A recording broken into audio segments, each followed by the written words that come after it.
Today's episode is brought to you by Epicor. Every team knows the value of hard work, of taking pride in what you build, in practicing every detail to get the best results, but no one player, no matter how amazing, can do it all alone. Working together makes getting the win easier.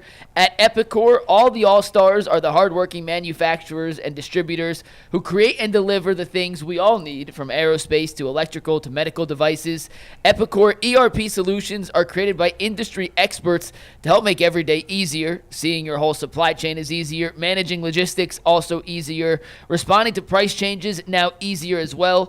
From small businesses with big dreams to growing enterprises with global vision, we'll equip you with the right tools to move forward, think ahead, and lead the way. Because as the clock ticks down, you need to make the most out of every hardworking minute. Easier doesn't cut corners. Easier finds the lane. Discover your success at www.easierwithepicor.com. That is easierwithepicor.com. Guys, this came out yesterday. Yes. But none of you guys were on the panel, so I figured it was worth discussing again. But Andrew Berry, Kevin Stefanski, and Jimmy Haslam were all in Miami yesterday for a private workout with Cam Ward. Mary Kay Cabot confirmed that report that all three of those guys, the main brass of the Browns front office, was down there getting a one-on-one look. It's also been reported that Shedeur Sanders will work out privately for the Browns after his pro day next month.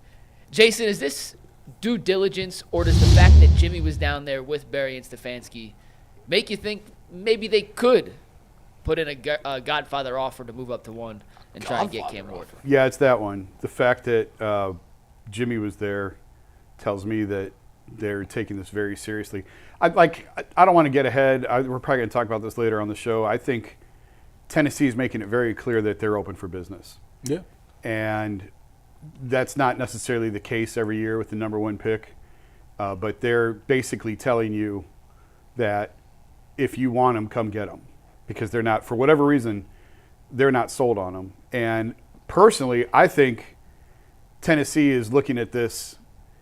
Their coach and GM are not in danger of being fired. No. But I think they're looking at 2 and 3 and saying there's pressure on both those organizations to win right now. And oh, by the way, the Browns just traded 3 first-round picks to go get a quarterback. So what will they give us to move up to get Cam?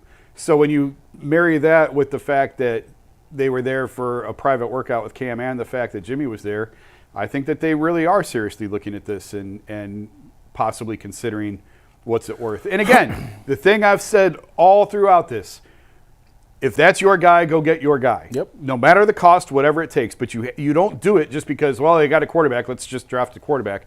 You have to listen to your personnel, man. You have to listen to your scouting department. You got to listen to your GM and your head coach. And if they're in alignment or they're in agreement, this is the guy, then there is no price too high. You got to go get that guy. And if you don't love him, then you don't make the move. It's really that simple. Tyvis.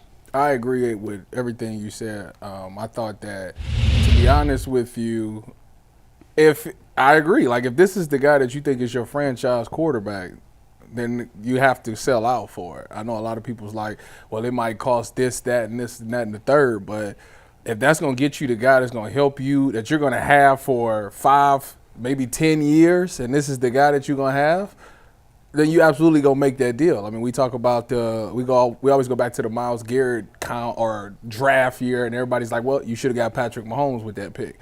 Yeah, in hindsight, that's true. And it's funny to me because I've been sitting back watching how just things are unfolding, like the Giants going to sign Russell and Jameis. And I'm thinking, it made me think to myself when I saw that, I'm like, well, maybe they think Shedeur and Cam's going 1 and 2. Maybe they think the Titans going to take Cam and the Browns is going to take Shedeur. So they're like, well, we got to get something.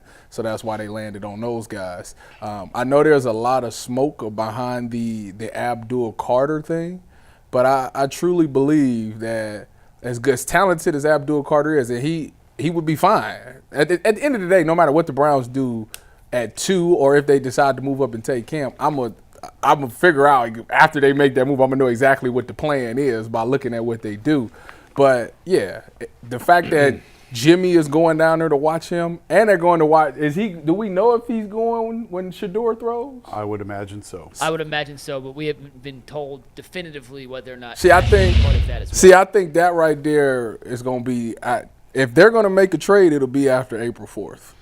So I just saw this morning that the over-unders are out for the first time, I believe for the first time, for the NFL teams. Obviously, they'll change as the draft Talking happens. about like the wins? The win total over-unders. Do you know what the Browns' win total is? 6.5. I Your guess? think I know. What do you think it is? 4.5. It is 4.5. Do you know where that ranks? Second last behind the Giants. No, 32nd. Dead last. I saw an ESPN bet had the Giants at dead last. Well, the one I saw today had the Browns dead last at 4.5. The only reason I know the Giants were dead last was they were 3.5 before they signed Russell Wilson. Yeah. And they were 3.5 after they Yeah. signed Russell Okay. Wilson. Maybe I somehow missed it. Either way, they were either 31st or 32nd. So the Browns are in a terrible position, and unlike Tennessee, as you alluded to, Jason, at least we all think that if this season, if they win around 4.5 games, then everybody could be fired. So they got to get this right. They can't F this up. So if there's a lot of people who study the draft for a living who believe that Cam Ward is the only good quarterback in this draft. Now, that may not be true, Correct.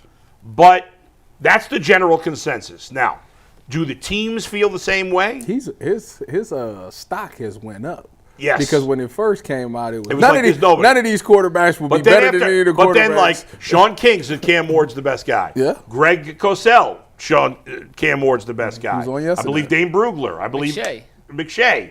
They all say Cam Ward's the best guy. Now, they're not GMs. No.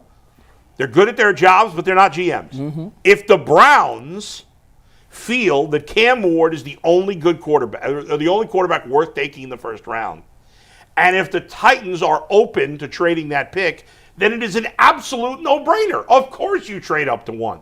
This idea from some people, What is the I've actually heard people say, well, if he comes to 2, we'll take him.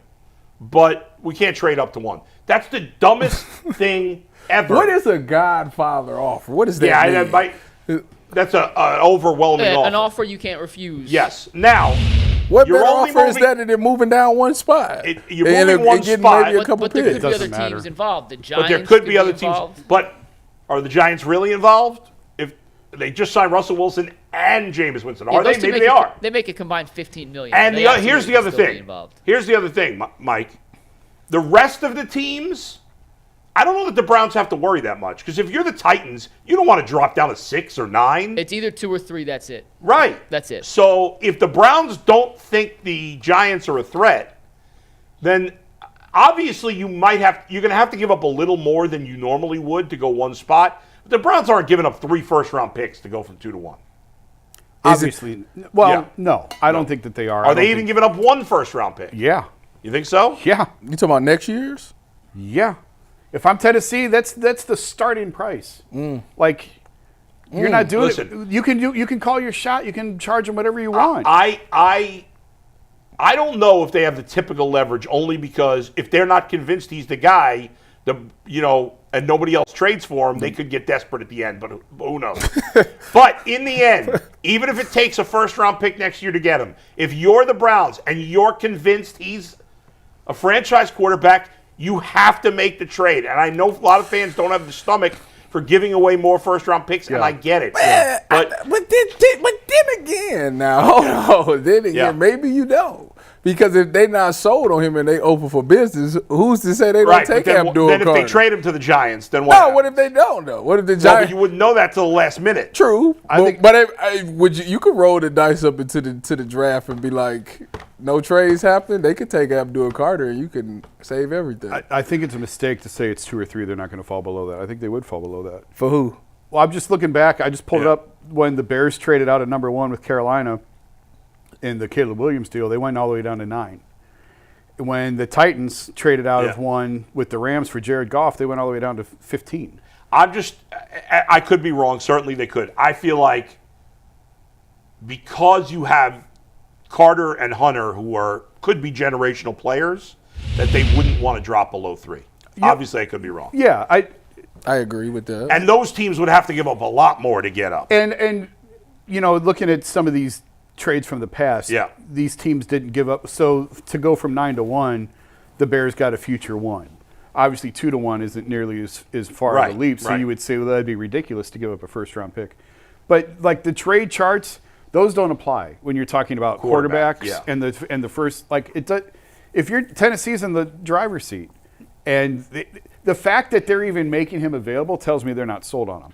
Because if this was an Andrew Luck draft, then well, do we know? I mean, how do we know for sure that they're not? Because why would you? Because you already had the workout, like you already saw him. You were at the point you went now. to the pro day with your entire staff. Then you going out there to work, have a private workout again. Yeah, Titans are having a private workout with Ward later this week. We are at the point. Okay, we'll wait till after that. Well, you want to lay eyes on him as much as you can. But we're at the point of this process where it starts to come out.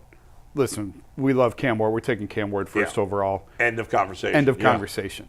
And that hasn't happened yet. And maybe that'll happen after the right. And if it were, what I would say is, if the Titans were locked into Cam Ward, then his camp would probably know about it, and then he probably wouldn't work out for the Browns. Right.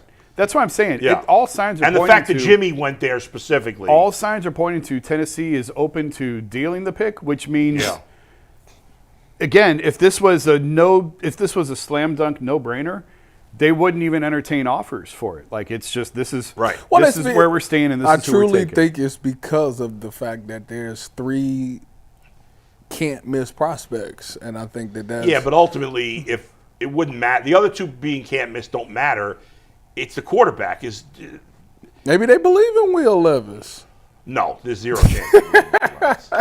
They have more time. Will Levis, his rookie year, he had some upside. That guy must have a P for a brain because he makes the stupidest throws I've ever seen. His first year, last year he was. Oh my dude God. was out to lunch last year. Tennessee, but the year before that, he was fine. He looked good, and so it was the game that he came in and dang near won the game. Tennessee has more time than Cleveland does, and then the Giants do in terms of.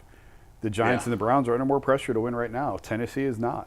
And I know no one wants to hear about next year's class, but if the Titans executives are looking ahead saying we like what's coming next year better, we're in no rush, we don't love this guy, they'll drop down, acquire extra picks. Yeah, because if the Titans don't draft a quarterback, they're going to be the worst team in the league or one of the worst teams in the league, and they'll have that opportunity. Now, you can say the same thing about the Browns.